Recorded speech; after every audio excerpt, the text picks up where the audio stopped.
নমস্কার বন্ধুরা, ভৌতিক রহস্য চ্যানেলে তোমাদের সবাইকে স্বাগত।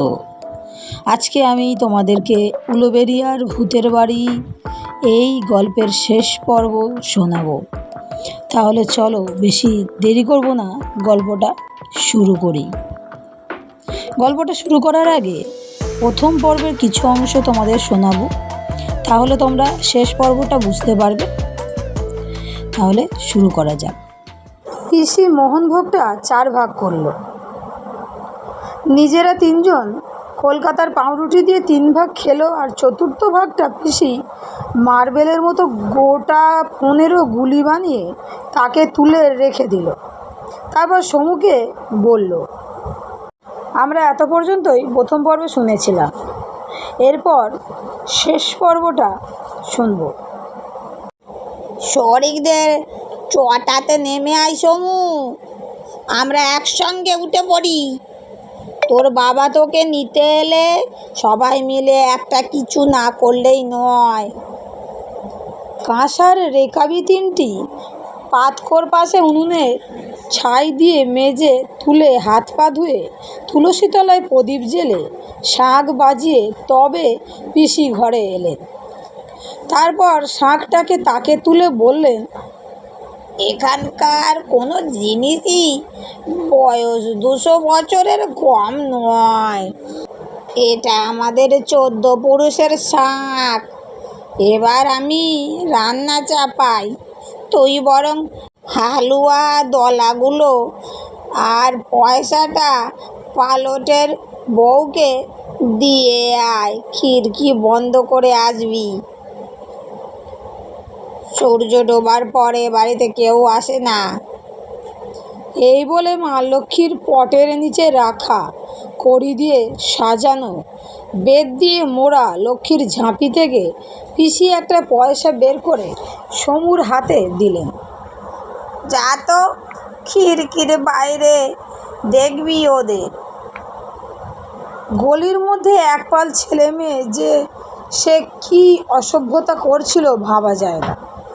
মাথায় ঘোমটা, কাঁখে ছেলে, এই বড় বড় দাঁতওয়ালা পালটের বউ একগাল হেসে পাত পেতে পয়সাটা নিল। আর ছেলে মেয়েগুলো এমনি অসভ্য যে বলা কওয়ার অপেক্ষা না করে টপাটপ একটা করে মোহনভোগের গুলি তুলে গালে ফেলে ভোঁ দৌড়। নিমিষের মধ্যে গুলি খালি। খিড়কির দোরে হুড়কো লাগিয়ে সমু রান্নাঘরে এসে দেখল পিসি ডাল ছড়িয়ে নারকোল কুড়তে বসেছে। কে ওরা পিসি? ভারী অসভ্য তো, মোহনভোগগুলো ছিনিয়ে নিল। পিসি হেসে বললেন, ওই রকম স্বভাব ওদের। লিখতে পড়তে শিখলো কবে? বোধহয় গুদমে ওদের বাবারা চাকরি করে। এখানে এসে স্টক এই 10 বছর ধরে দেখছি। তবে পালটের বউ বড় ভালো রে, কথা বলে না, মাঝে মাঝে ইলিশ মাছ, পায়রা চাঁদা এইসব এনে দেয়। আমি রোজ একটা করে পয়সা দিই। আগে আমার ঠাকুমা থাকতো এখানে, সে দিত। তার আগে তার শাশুড়ি নাকি দিত। না দিয়ে করে কি বল?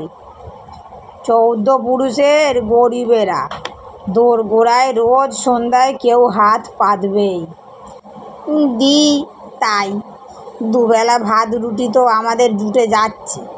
যদিও তোর পিসিকে কোনো জন্মে কেউ কাজকর্ম করতে দেখলো না। হাঁসের ডিমের বড়া করলেন পিসি, ডিমের সঙ্গে একটা চালের গুঁড়ো আর কাঁচা লঙ্কার কুচো দিয়ে। কি ভালো যে খেতে! হাতের রুটির সঙ্গে ছোলার ডাল আর 5টা ডিমের বড়া খেলো সমু। পিসেমশাইও তাই দিলে হয়তো আরও খেতেন। খাওয়ার পর রাতে একটা ছোট লণ্ঠন নিয়ে অদ্ভুত সরু আর উঁচু উঁচু 8-10টা সিঁড়ি বেয়ে দোতলায় শুতে গেল ওরা। বেশ মজার বাড়িটা। একতলায় রান্নাঘর, ভাঁড়ার ঘর, সেটা নাকি পিসির বাবার অংশ, এখন ধিঙ্গি পিসির। দোতলায় দুটি ঘরে বড় বড় তক্ত বসে রোদের গন্ধ লাগা দুটো বিছানা পাতা। এক ঘরে পিসেমশাই, এক ঘরে সমু আর ধিঙ্গি পিসি শুলেন। এটা নাকি ঠামুর ভাগ। আর তিনতলায় গল্পের বই ঠাসা, কাঁচ ভাঙা আলমারিতে ভরা একটা বড় ঘর, আর তার পাশে একটা ছাদ। সেখান থেকে গঙ্গাও দেখা যায়। গঙ্গার ওপারের ইছাপুরের আলো দেখা যায়। এটা ছিল ছোট ঠাকুমার শ্বশুরের ভাগ। তিনি ঝগড়াঝাটি করে ঠাকুরদার বাবার কাছে নিজের ভাগ বিক্রি করে কোনকালে কলকাতায় চাকরি নিয়ে চলে গেছিলেন। তিনি বা তার ছেলেরা কেউ আর দেশে যাননি। এ ঘর এখন সমুর বাবাকে তার ঠাকুরদা দিয়ে গিয়েছিলেন। ঠেকা দেয়া ঠোকা দেয়া পোড়ো ঝোড়ো বাড়ি, সারাতে অনেক খরচ লাগবে, তাই বা কে দেবে? শুয়ে শুয়ে পিসির কাছে এইসব গল্প শুনল সমু। তার ওপর বাকি খাজনা জমতে জমতে 25,000-এ দাঁড়িয়েছে। শরিকরা প্রায় কেউ চাকরি বাকরি করে না, নিজেদের ভাগের 100 টাকা ভাড়া পায়, তাই কোনো রকমে চালায়। সকলের হাঁড়ি দেখা। গলির ওই বদ ছেলেমেয়েগুলো নাকি ওদের মুখ ভেঙায়, শীষ দেয়। এখন আদালত থেকে নোটিশ এসেছে, 1 নভেম্বরের মধ্যে বাকি খাজনা জমা না পড়লে বাড়ি নিলেম হবে। হোক পোড়ো বাড়ি, 13 সিরেকের একমাত্র উপায় তো বটে। সমু পিসির গলা জড়িয়ে বলল, তুমি বাবাকে লেখো। পিসি বাবাকে বললে, সবার সব ঠিক হয়ে যায়। পিসি বললেন, বলেছি তো সব, সেই বা অত টাকা কোথায় পাবে বল দেখিনি? বাপের ভিটে থেকে 1 পয়সা নেয় না, ওর ভাগের টাকাটাও আমাদের দেয়। এখন ঘুমো, কাল সকালে নাড়ু করব, চন্দ্রপুলি করব। ঘুমিয়ে পড়তে পড়তে সমু বলল, কই ভূত টুত তো দেখলাম না। পিসি বললেন, আমিও দেখিনি। তাহলে গুপ্তধনকে কে আগলায়? দূর বোকা ছেলে, ধন থাকলে তো গুপ্তধন হবে রে বাবা। এবার ঘুমো দেখিনি। আগে বাড়িতে পুজো হতো, এখন কারোর টাকা কড়ি নেই, পুজো টুজো বন্ধ।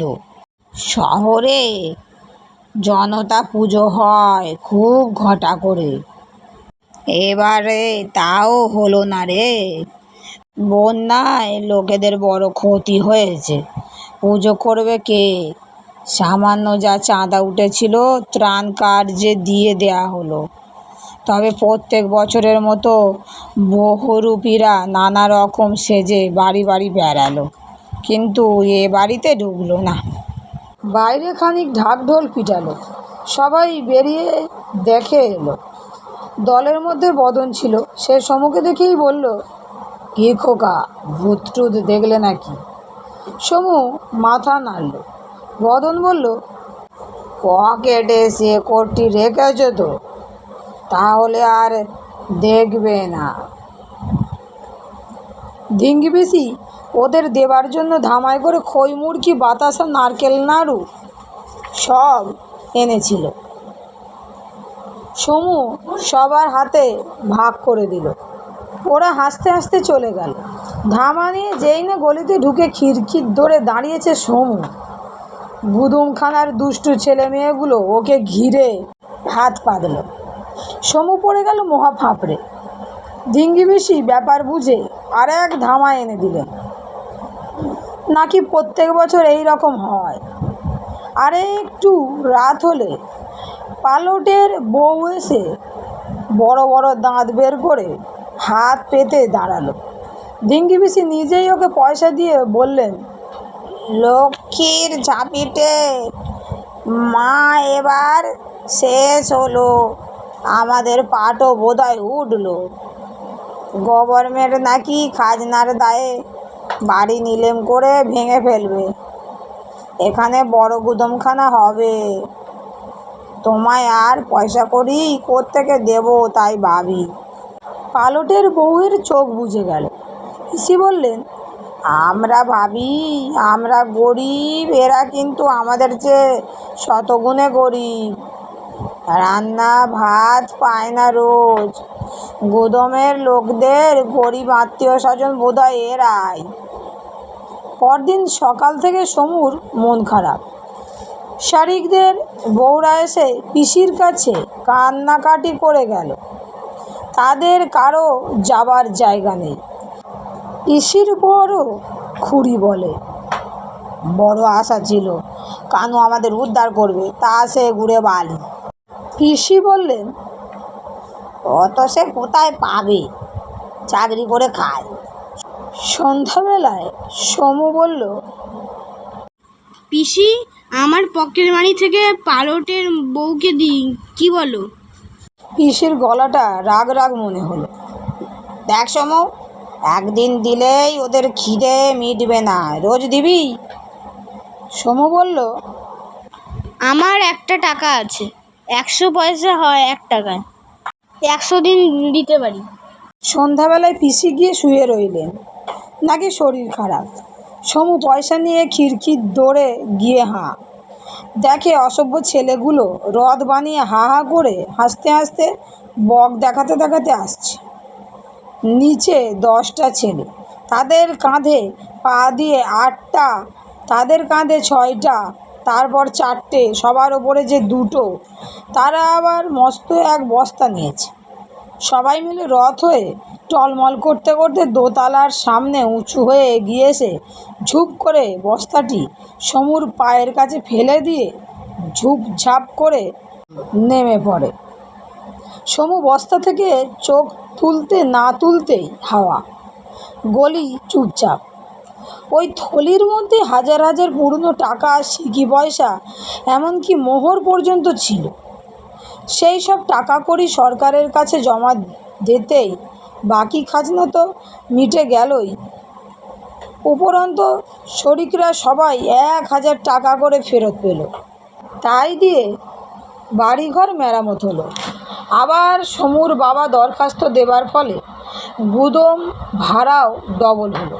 কিন্তু অসভ্য ছেলে মেয়েগুলোকে আর কেউ চোখে দেখেনি। পালটের বউ আর আসেনি। গুদমের লোকদের জিজ্ঞেস করতে তারা অবাক। ও মা, আমাদের ছেলে মেয়ে হবে কেন? আমরা ওদের চোখেও দেখিনি।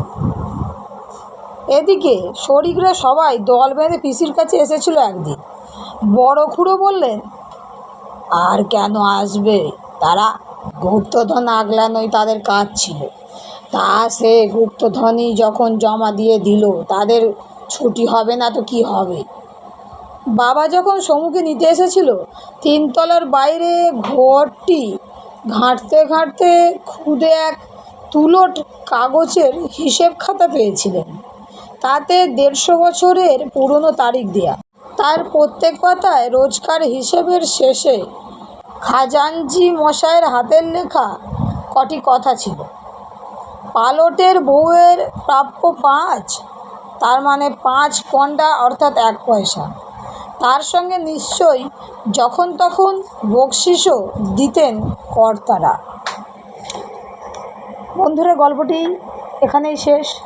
গল্পটি তোমাদের কেমন লেগেছে অবশ্যই কমেন্টে জানিও।